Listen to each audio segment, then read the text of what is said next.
And look at two more timeline books, first and second Samuel.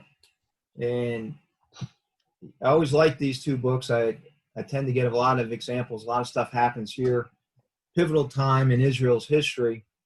And so as we go through this, we can see where a lot of the early part of the history is written in, and we really hit some great Bible stories from this section of the Bible. So we'll go ahead and get started. So First Samuel, when we start thinking about the authorship, we have to remember that originally it was one book. And it probably wasn't even split into two books until about 3 or 4 centuries before Jesus was born. And then they really just split it up because it was just too long.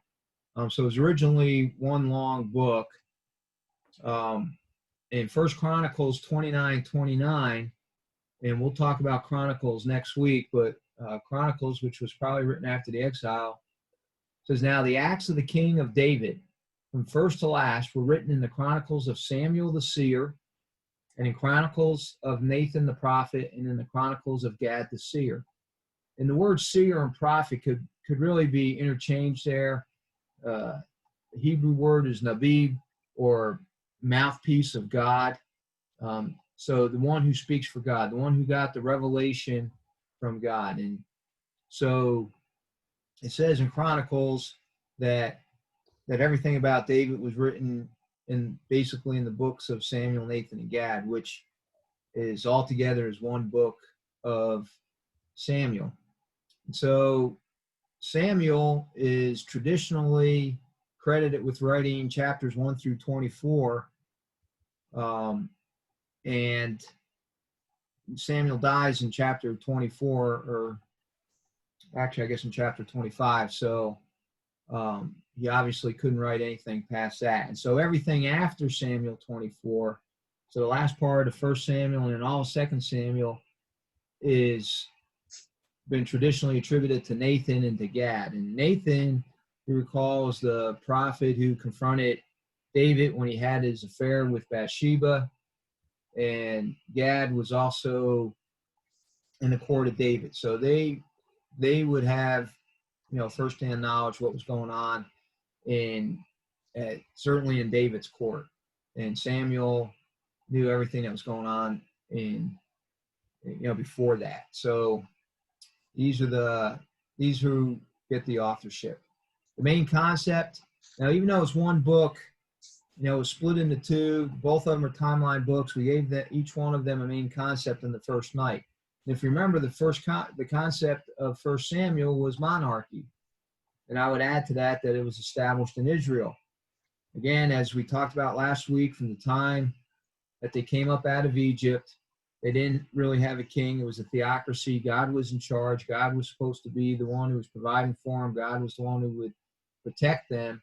But as they fell into their cycle of sin and they would fall away from that, then he would, raise up judges to kind of like bail them out. And so in First Samuel, we get, really that transition from the theocracy into the monarchy as Saul becomes king. And the big transitional figure is Samuel. He's the one who he's the last of the judges. We'll say that again here in a second.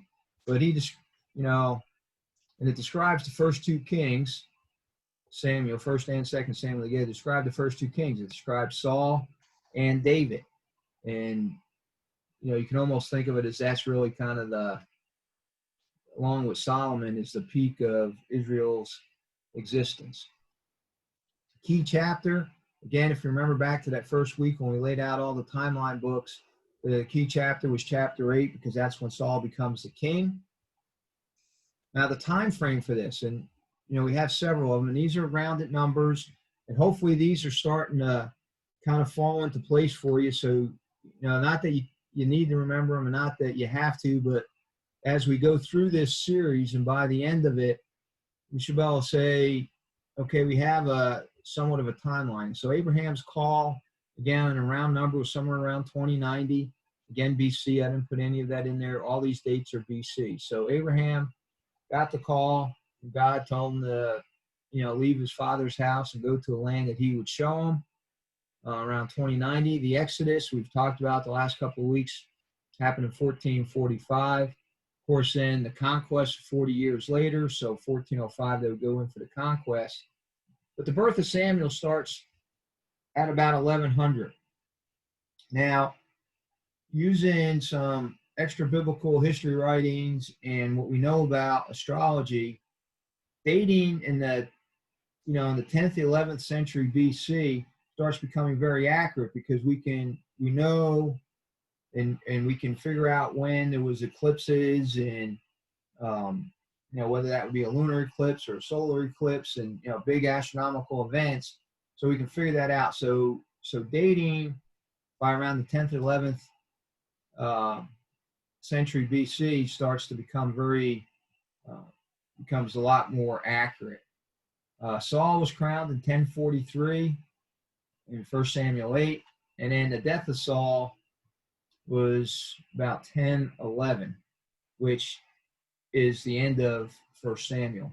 And so the time frame then that we're looking at for the book of Samuel then is from about 1100 to about 1011, or about a 90, almost a 90-year span there. The outline, again, a very, very simple outline, not to make it overly complicated. In chapters 1 through 7, Samuel is leading in Israel. He's the judge. He's the leader. Saul reigns in Israel from chapters 8 to the end of the book in chapter 31. We'll break that down a little bit here. Saul's ascendance, and when he becomes king, he does some good things. That all happens in chapters 8 through 24. He's doing some right things. He's doing some good things. In chapter 15, he gets rejected, and God says, your lineage is not going to be king, right? The next king is not going to come from your line. I've picked another. And then in 16 through 27, we see David becoming greater. And you always recall that, they keep talking about, Saul killed his thousands, but David killed his 10,000s. And you're coming out of the period of the judges. And remember, the judges they would fall into sin and they would be oppressed. And so a military leader essentially would rise up, a judge.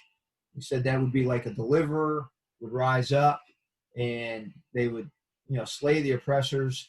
And so now we get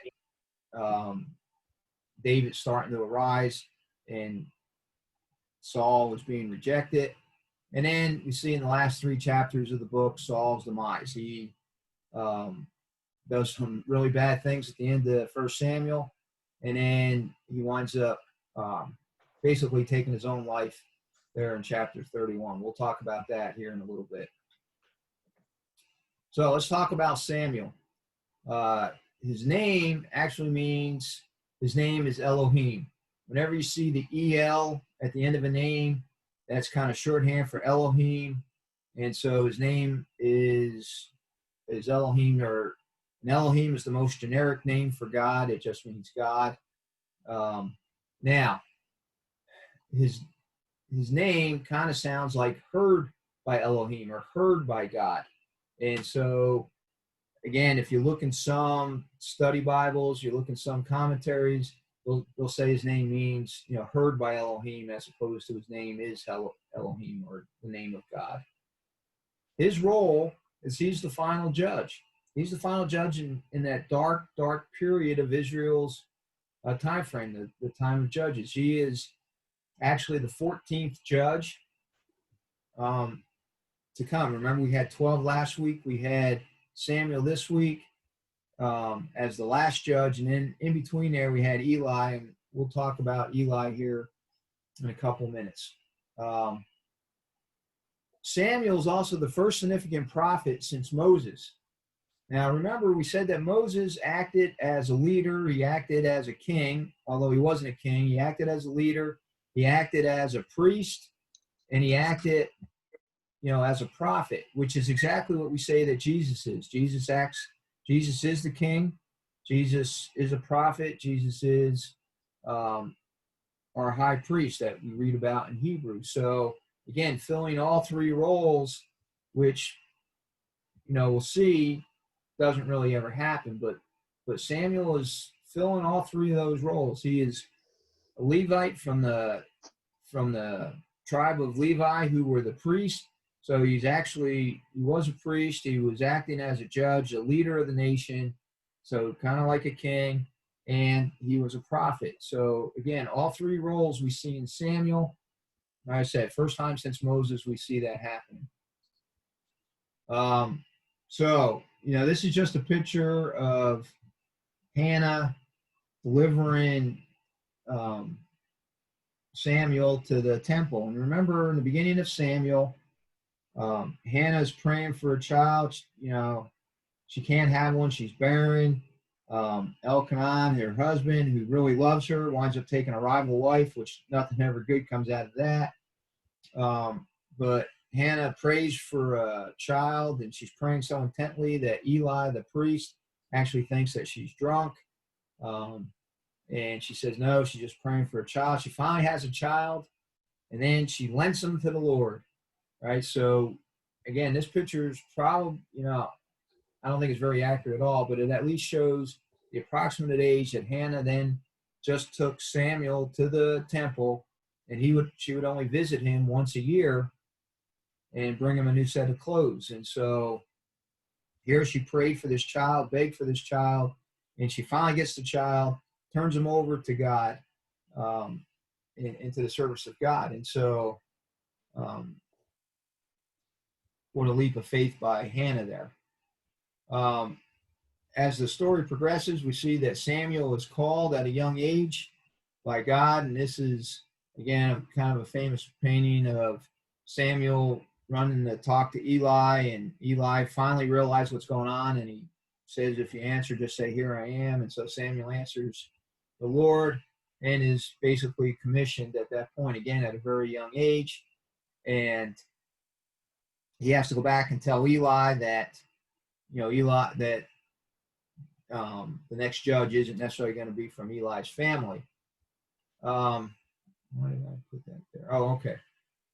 So where they're at right now, where the temple's at, where the Ark of the Covenant's at, is up in Shiloh. So Shiloh being up here, kind of it's south of Galilee, but it's north of the Dead Sea, north of Jerusalem, which at the time really wasn't Jerusalem. But the Ark of the Covenant is there. Now, the Ark of the Covenant was built at the first part of the Exodus, right after they came out. They're down in Mount Sinai. God gives them the directions to build the tabernacle and the Ark of the Covenant.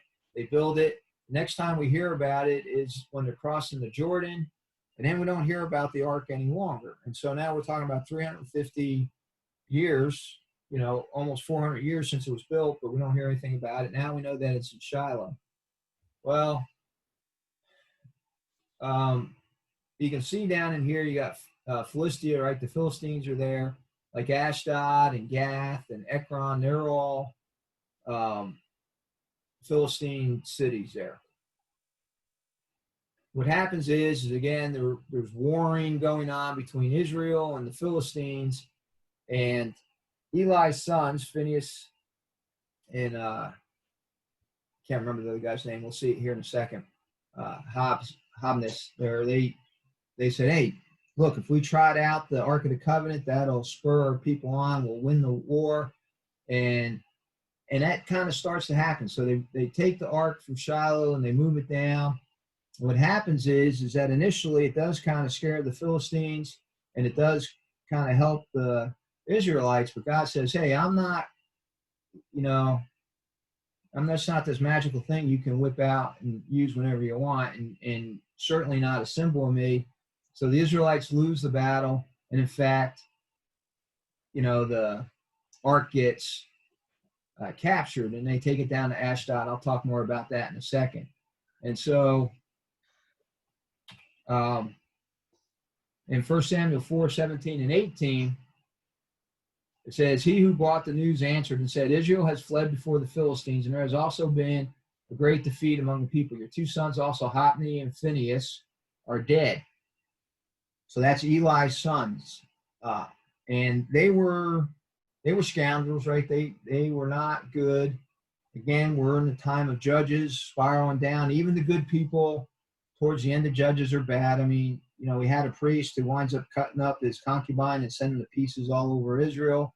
We got Jephthah who, sacrifices his daughter. So things are not going well. And Hophni and Phinehas, they're just out trying to make a buck there. And so then the ark has been captured. And as soon as he mentioned the ark of God, Eli fell over backward from his seat by the side of the gate, and his neck was broken, and he died. The man was old and heavy, and he had judged Israel for 40 years. And so again, this is where we see that Eli was considered a judge. So from there, the Ark of the Covenant goes down to Ashdod, to their god Dagon. Dagon, they find the statue fallen over, its head broken, its arm off. They said, oh, geez, we don't want to keep this ark here. So they move it down to Gath. A plague basically starts breaking out. Essentially, the bubonic plague, they say that they had rats and disease all over. And they said, well, we got to get it out of Gath. So they send it up to Ekron. Same thing happens up there. And so finally, they say they put it on a cart and they send it back to Israel. Ends up in Bathshemesh. And it stays there for a while and then winds up going up to Kiriath Jearim there. And then eventually David will bring it into Jerusalem. And we'll talk a little bit about that in 2 Samuel. So that's kind of the travels of the Ark of the Covenant. And again, symbol of God's power, but he doesn't want us worshiping symbols. He wants us worshiping him, not some symbol of him. And he's just not, just a box. He is a living, true God. Now, Samuel's preaching to, after the death of Phinehas, Samuel now becomes the leader. He becomes the judge of Israel. And during his time of preaching, we see this, and this is typical. You see this over and over again in 1 Samuel in those first 8 chapters.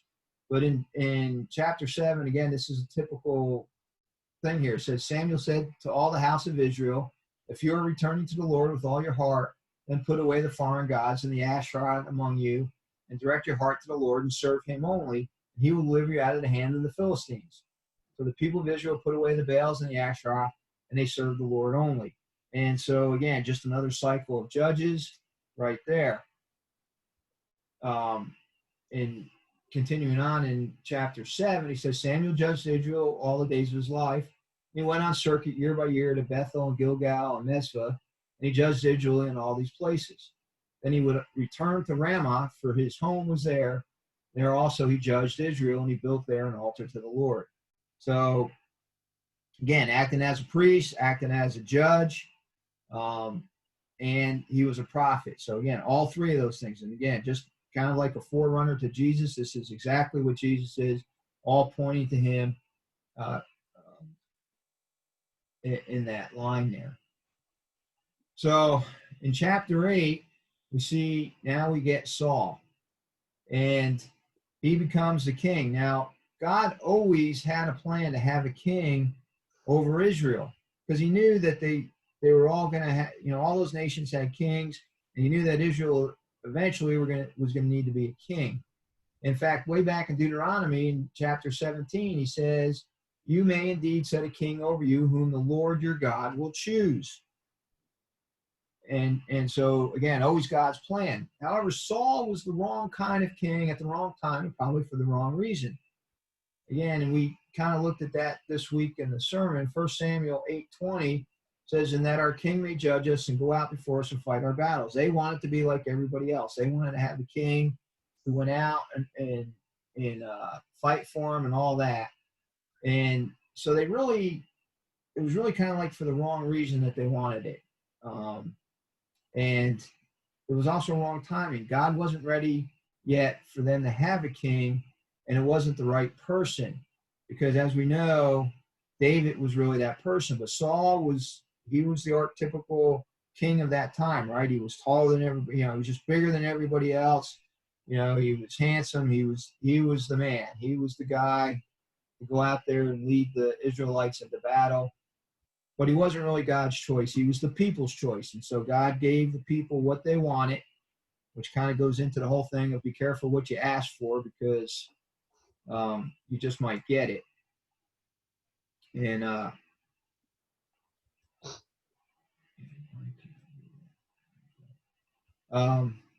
so there you go. Now, just a couple of stories. And again, there's just great stories in both First and Second Samuel. You know, Sunday school stories tend to use them a lot as references in sermons because they show us really great insight about God.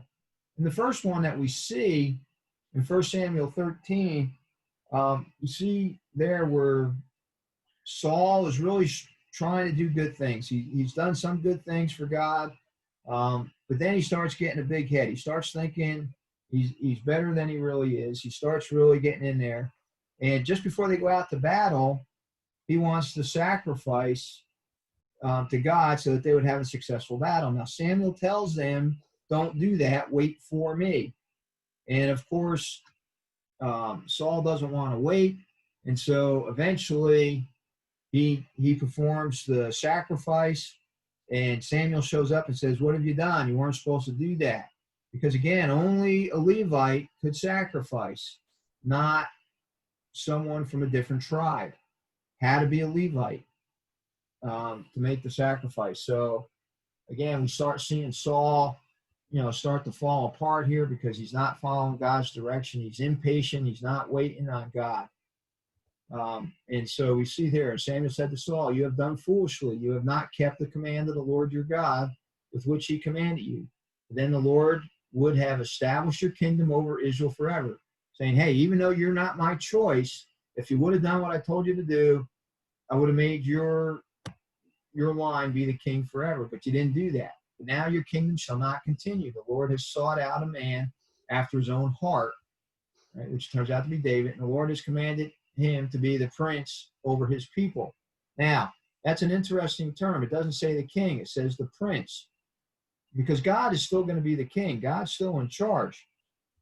And so what he wants is he wants the prince to be that physical representation, but God would still be the king. And, the earthly king then would be the prince. Because you have not kept what the Lord commanded you, that's not going to happen to your family.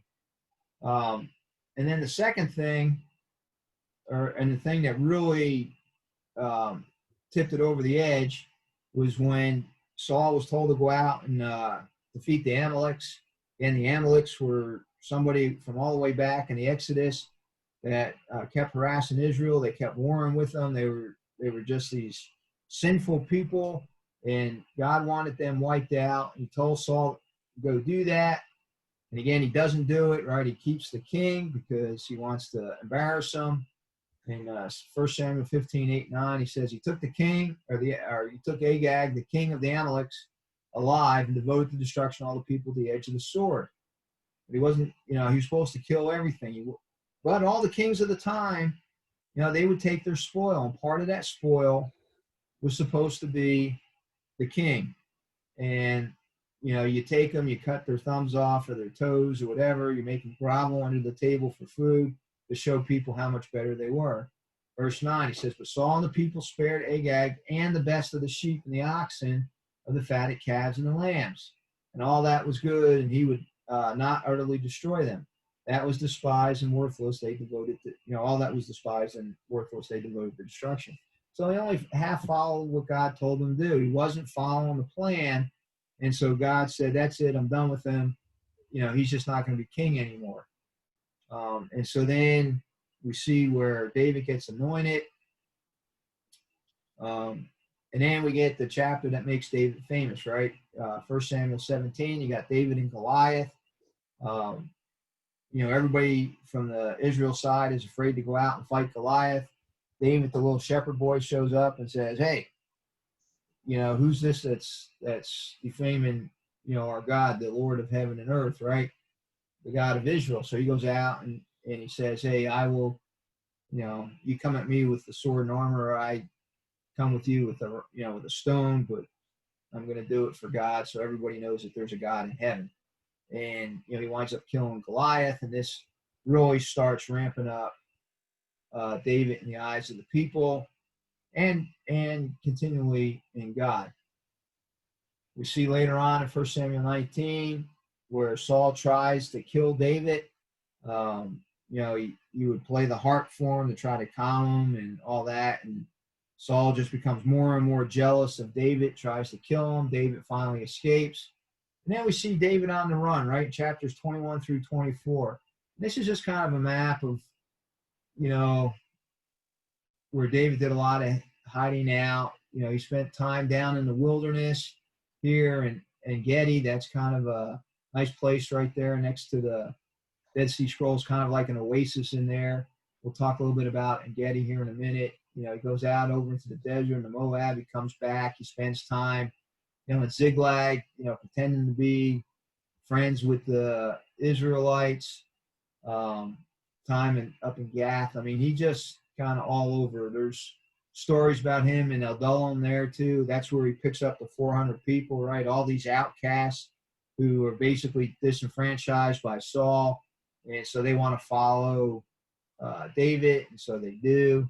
And so, again, just a bad time in David's life because he's on the run. In 1 Samuel 24, David's in the cave. This is the story when Saul goes into the cave to relieve himself because, caves were the ancient Near East porta pots at the time. Saul's in there. David's in there, cuts the thing off his robe, and then he feels really bad about it. Because he shouldn't be trying to show up the Lord's anointed. He shouldn't be trying to show up the king. And he tells Saul, hey, look, I could have killed you, but I didn't. And so it just kind of, Saul then kind of retreats at that point, but it still doesn't help anything. David's still a wanted man. He's still public enemy number one, still on the run, really for the rest of the book. In 1 Samuel 31, we get the death of Saul. Now, leading up to that, Saul does something else that he's not supposed to do. At this point, he's really kind of rejected, but he goes to one of the witches and asks her to speak to Samuel, who's dead, right? And so she needs to contact the spirit world, which, again, back in Leviticus and Exodus, God said, don't do any divination. Don't, that's wicked in his sight. Don't do it. But yet Saul's doing it. And so the witch tries to contact Samuel. And much to her surprise and Saul's, Samuel actually shows up, and Saul and Samuel have that conversation. And Samuel says, hey, tomorrow in battle, you're going to die. And what happens, again, is Saul gets wounded. And he wants his armor bearer to kill him because he doesn't want to fall into the hands of the enemy, because he doesn't want to be tortured. He doesn't want to have his thumbs cut off or his toes cut off and have to grovel for his food.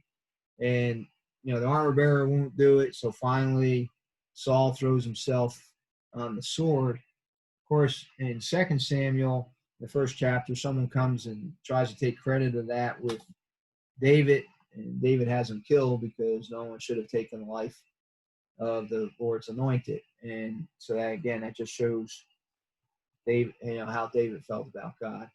So that gets us through 1 Samuel. Again, a lot of good stories in there. Really good things for us to learn from, right? We learn that you can't cut corners like Saul did. God has a plan. We need to follow the plan. And really the whole plan, Israel in general just shortcuts the whole plan. And so we see what happens when we try to speed up God's timeline, when we try to do what God doesn't want us to do. So a lot of really good examples in 1 Samuel, most of which are what not to do, but there's also good examples there of how things go well. And again, that's just really a 30,000-foot level of 1 Samuel. But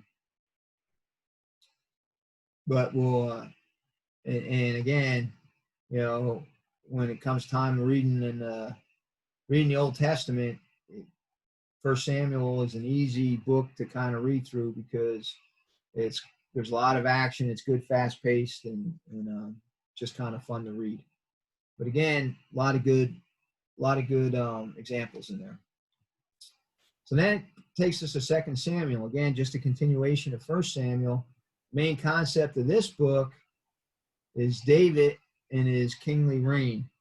Now, he reigns from 1011. Again, that's, the death of death of Saul to 971. So, he has about a 40-year reign there. Well, we know he has a 40-year reign because that's what we're told in the Bible. Key chapter, if you remember back to that first night, we said the key chapter was chapter 7, which is when we get the Davidic covenant. We'll talk about that here in a little bit. A very, very brief outline.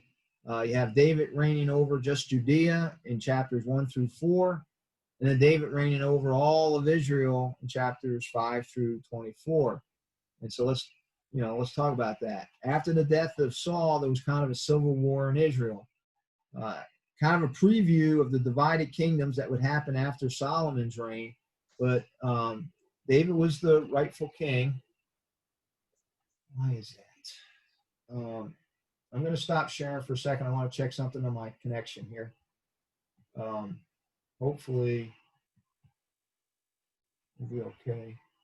No, I'm connected to the right one. So we'll go back to,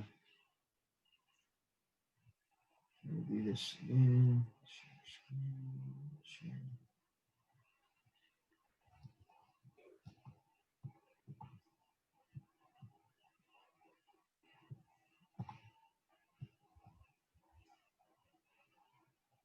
Jerry, can you hear me okay?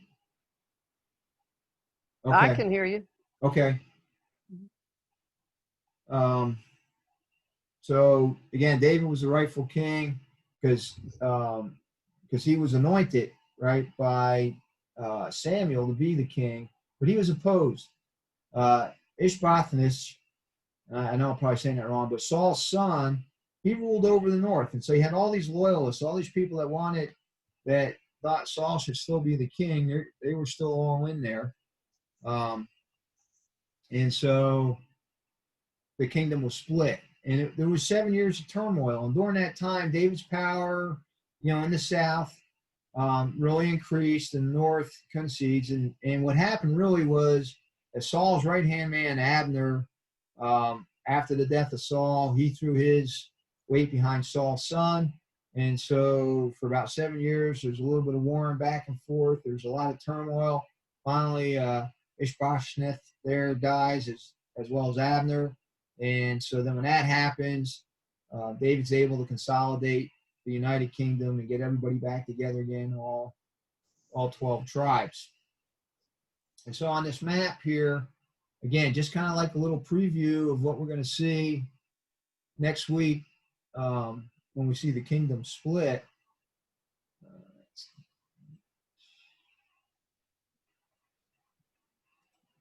So, yeah, the southern kingdom, or really where David was ruling was in Judah, right? He's from the tribe of Judah. The dividing line was kind of like Benjamin and Judah, and you have Ephraim up here, Asher. These are just some of the tribes. But you had the north and the south, and all this area up in here, again, was ruled. Sometimes you'll start, particularly when we see the kingdoms divide, and we'll talk more about this next week, but the nickname for the north sometimes becomes Ephraim, and the south, obviously, Judah, right? So we see that happening. And again, remember the Philistines are right along here, and they're constantly, attacking the Israelites. And so David, for most of his reign, is having to fight off the Philistines. Now, eventually, David makes his kingdom in the city of Jerusalem. Uh, but in the beginning, it was called Jebus, right? It was the Canaanite city of the Jebusites, and that was one of the Canaanite cities that was a real stronghold that Joshua never really conquered. They never kicked the people out of there. One of those towns, as you remember, when we looked at Joshua and then at Judges, how little cities became a thorn in the side. Well, eventually David conquers that city and he sets it up really to be his own. A lot of times, Jerusalem is referred to as Zion. Now, there's times when that's actually a physical place, right? The eastern ridge of the city is the area of Zion. But a lot of times, Zion is referred to as this coming kingdom, as the coming city of Christ. And you have to look at it in its context. Is it really talking about a specific place, or is it really talking about, the coming kingdom of God? And all this becomes confusing. I'm trying to point that out right now so that as you read through and you see this sometimes in the Old Testament, that maybe it becomes a little less confusing. So when David captured the city, Jerusalem then started being called the city of David, as opposed to Bethlehem, which is also called the city of David. Because again, that's where Bethlehem is, where David was born. That was his town. And the thing I find amazing really is that Jerusalem and Bethlehem are only about 3 or 4 miles apart. When you look at kind of the old city of Jerusalem, it's really kind of a lot smaller than what we would see later, even in Jesus' time. So during David's time, you had the walled city of Jerusalem, right? And he had his palace here. Now, up in here was the threshing floor. We'll talk a little more about the threshing floor, but that's where David set up the tabernacle, and he brought the Ark of the Covenant. When he finally brought the Ark into Jerusalem, up there on that threshing floor, up at the highest point up there on this city.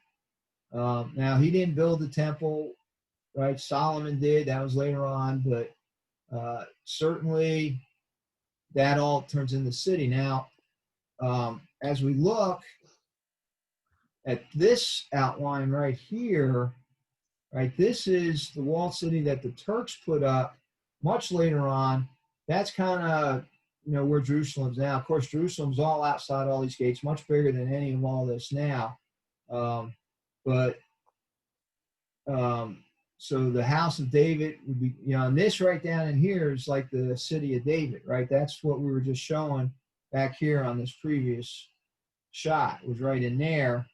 And so now the city kind of goes all over. Now here's a satellite view, of more or less today. So again, that first picture would be really right in here. This was where the old city of Jerusalem is. That's where David's palace is. Now up here on the threshing floor is where the temple is now. You can see the mosque of the dome there, the rock of the dome right up there. And then you got the western wall right there, the Wailing Wall. That's pretty much, all that's, well, it's not all that's left. And then you got the steps right here leading up into the temple area. So this is kind of the temple that King Herod had refurbished at the time. And of course, it was destroyed during the Turkish Wars when the Muslims came and took over Jerusalem during the Crusades and stuff, or which spawned the Crusades. So again, a lot bigger than what it was during David's time. It was basically a small little area right down in there, which I don't think I've really announced this, but our trip to Israel for next year for June has probably been postponed for about a year. The pandemic has just really devastated that industry, and so it's been put off for a year. But if anybody wants to go, it'll be a really great trip. So the Davidic covenant, right? There's several promises that we see in there. And again, all basically in chapter 7. We see that David will have a great name and he'll have fame forever. Well, that's pretty much hanging in there, right? Everybody still knows about David. We know that he's going to have a place and land. Now, again, the land has kind of come and gone. There's been exile and brought back and been destroyed and brought back again after World War II. It also promises that there'll be a time of rest and peace. And the way it's worded, it's like it'll be an everlasting peace. Certainly after, towards the end of David's life, he started to get peace. Solomon had peace all through his reign, but then there was not peace. So we haven't really achieved that part of the promise yet, that there'll be peace in Israel. And then we get the promise, which is really the part that we always tend to remember, is that his house, his dynasty, right, that there would always be someone sitting on his throne in the kingdom forever. Well, that person then is the person of Jesus. And again, that's why Jesus is always referred to as the son of David. That's why the genealogy always makes sure they point back to David, that all of these Old Testament prophecies in this Davidic covenant is all fulfilled by Jesus. So again, all this is pointing towards the Messiah, pointing towards that anointed one, and all pointing towards Jesus. So the implications, right? There's an eternal son required. That's Jesus. Have to have him. Israel has to be preserved as a nation. That's an important part. So again, Israel was, in AD 70, they essentially ceased to exist. AD 135, there was a little bit of a kind of a gathering and revolt, but it never really amounted to much. And then it was pretty much non-existent all the way up until 1948, after World War II, when, as part of the ending of World War II, the Jewish people were given land back to call their own, from having 6 million people killed during World War II. And so that real estate's essential, right? You have to have that nation. It's got to be part of the land. And there has to be a time of lasting peace. And again, we haven't gotten there yet, but we will. When Jesus comes back and sits on the throne, forever and ever, we will have that time of lasting peace. So the whole Davidic covenant becomes critical to Christianity and to the New Testament, and it all points to the coming of Jesus. Again, Jesus came the first time to make peace between us and God. He'll come back the second time to make peace between each other. Now, David he's got his troubles, right? He's not, he is a hero. He does a lot of good things for God. He is a man after God's own heart, but he has his troubles. His first one is when he tries to move the Ark of the Covenant, right? And Uzzah gets struck dead. Because again, he doesn't pay attention to the rules of God. God said that the only way you move the ark is by carrying it, right? It's got the rings on it. You got to put poles in there. You got to carry it. And he doesn't do that. He puts it on a cart, and it, starts to go, and the oxen starts to stumble. The ark starts to fall off. Uzzah sticks his hand out there so it doesn't fall, and Uzzah struck dead. I often wonder what happens to Uzzah now. Does he get to go to heaven because he was trying to do the right thing, even though he didn't? He could have spoke up to the king and said, "Hey, we're supposed to carry it, not put it on a cart," but he didn't do it. This was really David's problem, not Uzzah's. So I often wonder if I'll get to have lunch with Uzzah or not. And got the whole problem of Bathsheba and Uriah, right? He again, now you start seeing David getting comfortable. When springtime came and the kings went out to war, David should have been out with his army, but he wasn't. He's staying behind. He's becoming lazy, slothful, and he winds up having an affair with Bathsheba, winds up killing Uriah, or at least ordering the death of Uriah. So that baby dies. And then because of the affair with Bathsheba and the killing of Uriah, Nathan comes to him, tells him the baby's going to die, that there would be rebellion in his family, and that happens all over the place, right? His son Adon rapes his daughter, rapes his sister, his half sister Tamar. Absalom then kills Absalom because of raping his sister. And then Absalom basically takes over coup, right? Drives David out of the city, and then David's in exile. And remember, as he's going out, you got Shimei there throwing the rocks at him, calling him names and all that stuff. And, David says, "Hey, this is all part of the punishment." David takes it very well. He knows that he screwed up. And then another part of that story about Absalom's coup there is that Absalom winds up chasing after David, wanting to really kill his father so he could have the kingdom. And he gets killed, right? He gets his head caught in the thickets, and says that the thickets killed more people than the arrows did that day. But he winds up dying, and David's sprawled out on the ground, bemoaning the death of his son. And finally David's general has to take him aside and says, "Hey, knock it off, right? You're whining over essentially our enemy and all these people who stuck it out with you. How do you think it feels?" And that just, again, is another example of when things are going bad and we're bemoaning it, that we need to turn to God. And many times throughout the Old Testament, God basically tells his people to get up and be about the work, be about his work, and not to just bemoaning all the problems that are going on. Then David numbers the troops. And there are times in the Old Testament when God tells Moses to number the people. He tells Joshua to do that. Number of times to do that. But he doesn't tell David to do it.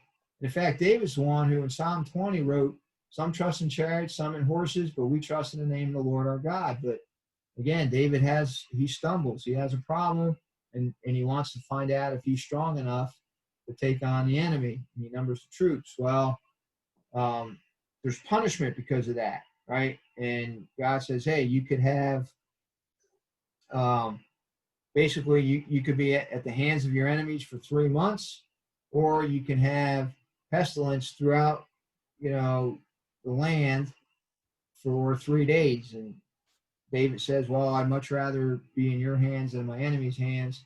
So he picks the 3 days of pestilence. And so again, it says, from Dan to Beersheba, people were dying by the thousands throughout Israel. And again, David goes with a contrite heart and begs God to stop it. And where it stops is up there on that threshing floor, up there above the palace. And that's where it stops. So that's where David sets up the tabernacle at the time, and it makes arrangements for Solomon to build the temple up there. It becomes a site of the temple. And so that pretty much, and then we get to the end of the book, and David dies and turns the kingdom over to Solomon. Again, he doesn't do a good job at that. We'll talk about that next week when we talk about, and we talk in Kings, First and Second Kings and First and Second Chronicles, where he doesn't give a good succession plan. And so that causes some problems in the beginning for Solomon. And we go from there. Any questions on First or Second Samuel? Again, a lot of information, a lot of really, again, First and Second Samuel, pretty easy to read because the stories kind of flow, and there's not necessarily, there's some names in there, but there are not a lot of names, and there's a lot of action and things happen. I think another thing I like to point out is that when we read the story of David being anointed and then David becoming a king, it takes like maybe a half hour, 40 minutes to read that, but that's like 14 years that he was on the run from Saul. So that was a long time, or at least, I'm sure it felt like a long time that he was on the run thinking, "Hey, I'm supposed to be king. When's it going to happen? When's it going to happen?" And it doesn't. And we see that over and over again in the Old Testament where things are in God's timing, not ours. And when God makes a promise, he delivers. even if it takes time. So we need to keep that in mind. Any other questions or comments or concerns about 1st or 2nd Samuel?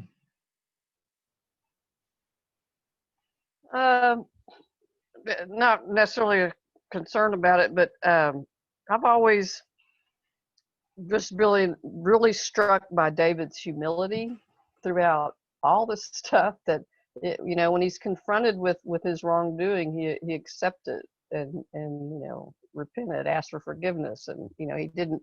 No, I've just always been very impressed by his humility in the Bible.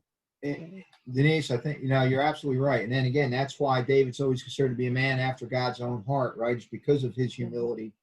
And it always strikes me, and I use this example a lot. You guys will probably get tired of hearing it after a while, but have Saul, who is making excuses when Samuel confronts him about, not killing all the Amaleks. Yeah. And then you have David, who, as soon as he is confronted about his affair with Bathsheba, says, I have sinned.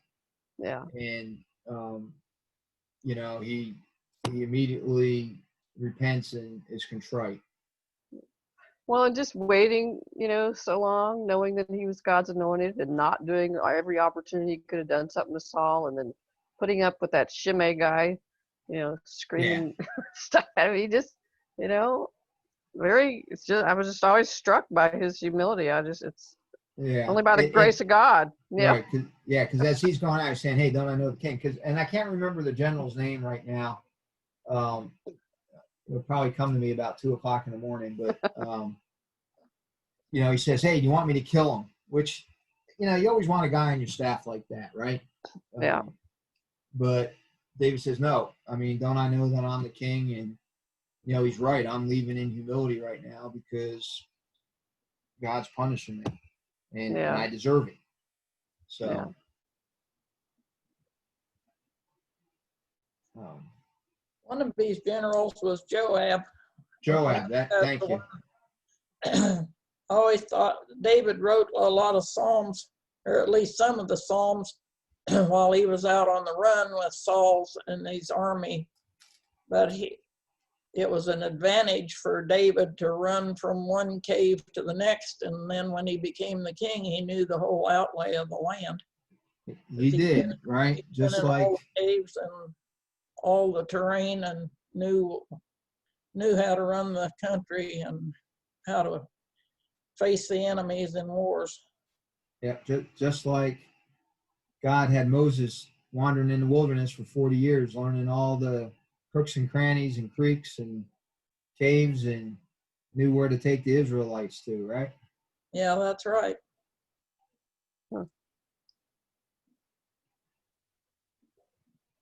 Anything else? Okay, well, again, I'd like to thank you all for taking the time this evening and spending some time here and going through this. And hopefully, as you read through the Bible, hopefully 1st and 2nd Samuel. And again, I think that's one of those books that are probably a little easier to read. Next week we'll do 1st and 2nd Kings and 1st and 2nd Chronicles, mostly 1st and 2nd Kings. Now, as part of next week, in the handout, I'll actually send you a chart of all the kings of both the North and the South. And I think 1st and 2nd Kings and 1st and 2nd Kings gets real hard to read because you do so much bouncing back and forth with so many names.